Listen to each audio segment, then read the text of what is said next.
بسم اللہ الرحمن الرحیم۔ السلام علیکم دوستو، حاتم طائی کے نام سے یقیناً آپ واقف ہوں گے، لیکن کیا آپ جانتے ہیں کہ حاتم طائی کون تھا، کس قبیلے سے تعلق رکھتا تھا؟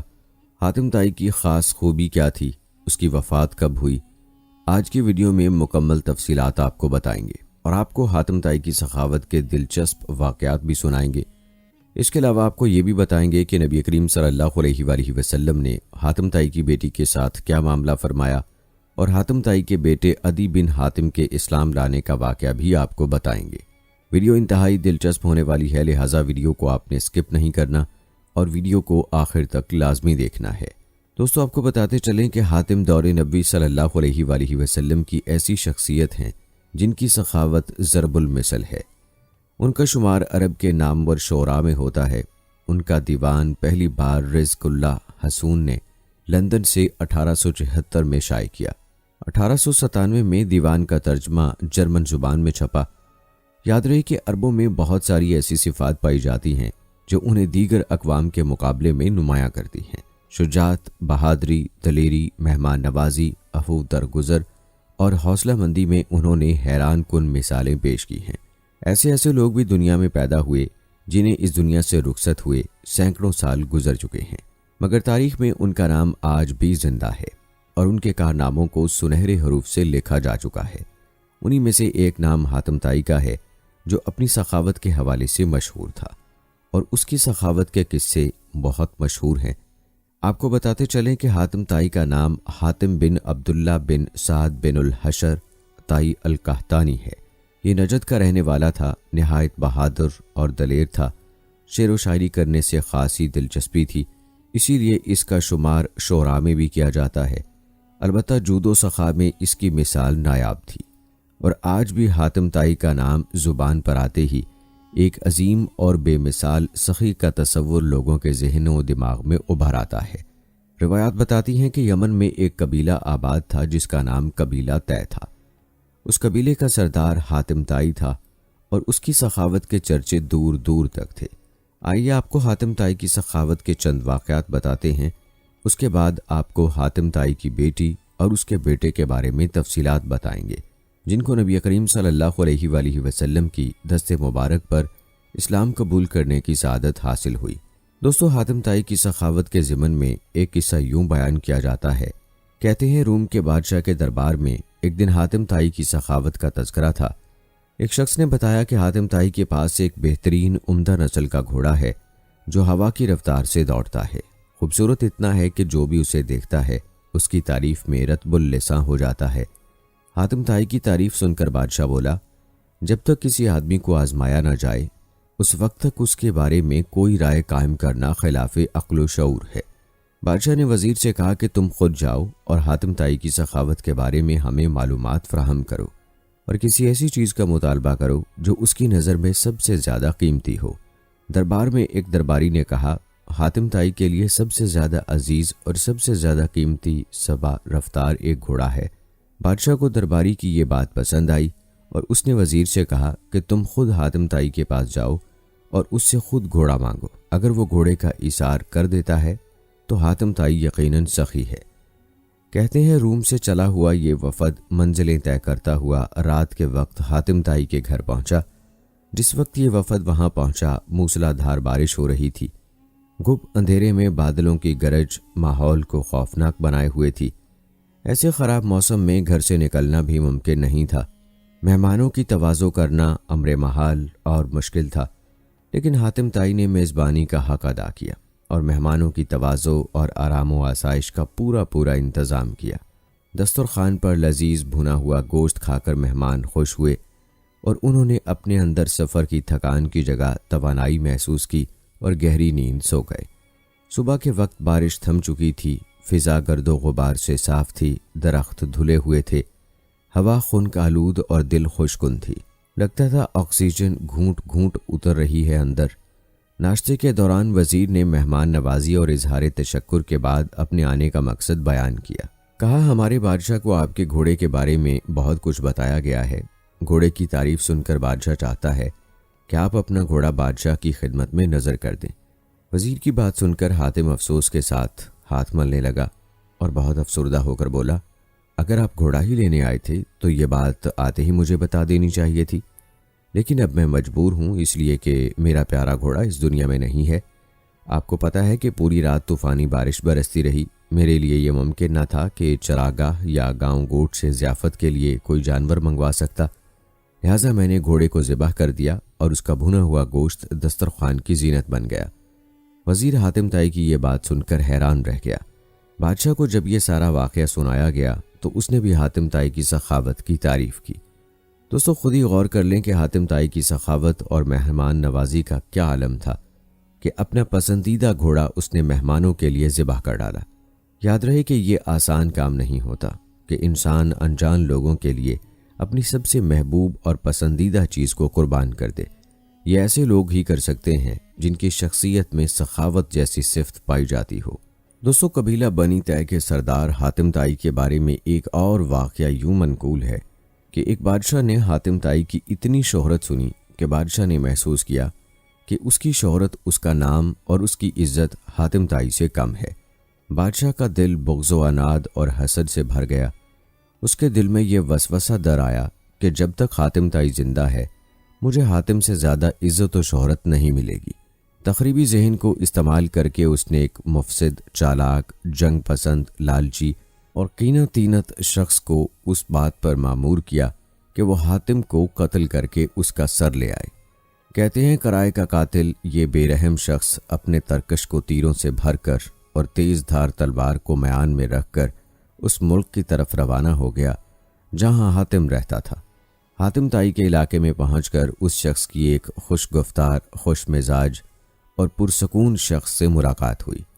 یہ شخص کرائے کے قاتل کو مسافر سمجھ کر اپنے گھر لے گیا اور ایسی پیار اور خلوص سے اس کی تواضع کی کہ کرائے کا قاتل اس کا گرویدہ ہو گیا۔ دوسرے دن مہمان نے جب رخصت ہونا چاہا تو خوش گفتار اور خوش اخلاق میزبان نے اصرار کیا کہ مہمان ابھی چند روز اور قیام کرے اور مزید خدمت کرنے کا موقع دے۔ کرائے کے قاتل کے دل میں میزبانی کی تکریم اور بڑھ گئی۔ اس نے کہا کہ مجھے ایک ضروری کام درپیش ہے، اس لیے میں زیادہ دن نہیں ٹھہر سکتا۔ میزبان نے کہا کہ مجھے وہ کام بتا دیں، شاید میں آپ کی کچھ مدد کر سکوں۔ کرائے کے قاتل نے رازداری سے کہا کہ بادشاہ نے مجھے حاتم طائی کو قتل کرنے کا حکم دیا ہے، اس لیے کہ سر پر بڑا انعام مقرر کر دیا ہے۔ اگر آپ حاتم طائی کو جانتے ہیں تو مجھے اس کا پتہ بتا دیں۔ یہ سن کر میزبان مسکرایا اور خندہ پیشانی کے ساتھ جھک کر کہا، میں حاتم طائی ہوں، آپ اپنا کام شوق سے پورا کر سکتے ہیں، کیونکہ اگر یہ کام اسی وقت نہ ہوا تو لوگ مزاحمت کریں گے اور آپ انعام سے محروم رہ جائیں گے۔ حاتم کی یہ بات سن کر کرائے کا قاتل دہشت گرد اپنے میزبان کے پیروں میں گر گیا۔ اس نے اپنی تلوار اور تیروں سے بھرا ہوا ترکش پھینک دیا اور کہا، ایسے معزز سردار کے جسم پر پھول مارنا بھی گناہ عظیم ہے۔ دوستو سخاوت اور خوش خلقی ایسی عظیم صفات ہیں کہ جو کسی بھی شخص کا دل بڑی آسانی سے جیت سکتی ہیں۔ جیسا کہ آپ نے اس واقعے میں ملاحظہ کیا کہ ایسا شخص جو حاتم طائی کے قتل کا ارادہ رکھتا تھا، حاتم طائی کے اخلاق اور اس کی فیاضی سے ایسا متاثر ہوا کہ اس نے قتل کا ارادہ ترک کر دیا، اور نہ صرف قتل کا ارادہ ترک کر دیا بلکہ حاتم طائی کا گرویدہ ہو گیا۔ دوستو سخاوت میں حاتم طائی کے بارے میں اس قدر کہانیاں بیان کی جاتی ہیں کہ انسان کو محسوس ہوتا ہے کہ شاید ہی کوئی ایسا ہو جو حاتم طائی سے زیادہ سخی ہو۔ لیکن جب یہی سوال حاتم طائی سے کیا گیا تو حاتم طائی نے اس کا کیا جواب دیا، آئیے آپ کو بتاتے ہیں۔ دوستو روایت ہے کہ ایک موقع پر جب ان سے پوچھا گیا کہ سخاوت میں کیا کوئی شخص ان سے آگے بڑھا ہے تو حاتم نے جواب دیا کہ ہاں، قبیلہ طے کا ایک یتیم بچہ مجھ سے زیادہ سخی نکلا، جس کا قصہ کچھ یوں ہے کہ دوران سفر میں شب بصری کے لیے ان کے گھر گیا۔ اس کے پاس 10 بکریاں تھیں، اس نے ایک ذبح کی، اس کا گوشت تیار کیا اور کھانے کے لیے مجھے پیش کر دیا۔ اس نے کھانے کے لیے مجھے جو چیزیں دیں ان میں مغز بھی تھا۔ میں نے اسے کھایا تو مجھے پسند آیا۔ میں نے کہا، واہ سبحان اللہ، کیا خوب ذائقہ ہے۔ یتیم بچہ فوراً باہر نکل گیا اور اس نے تمام بکریاں میری لا علمی میں ایک ایک کر کے ذبح کر ڈالیں اور سب کے مغز مجھے پیش کیے۔ جب میں کوچ کرنے لگا تو دیکھا کہ گھر کے ارد گرد ہر طرف خون ہی خون بکھرا پڑا ہوا ہے۔ میں نے اس سے کہا کہ آپ نے تمام بکریاں کیوں ذبح کیں؟ اس نے کہا کہ واہ سبحان اللہ، آپ کو میری کوئی چیز اچھی لگے اور میں اس پر بخل کروں، یہ عربوں کے لیے بدترین گالی ہے۔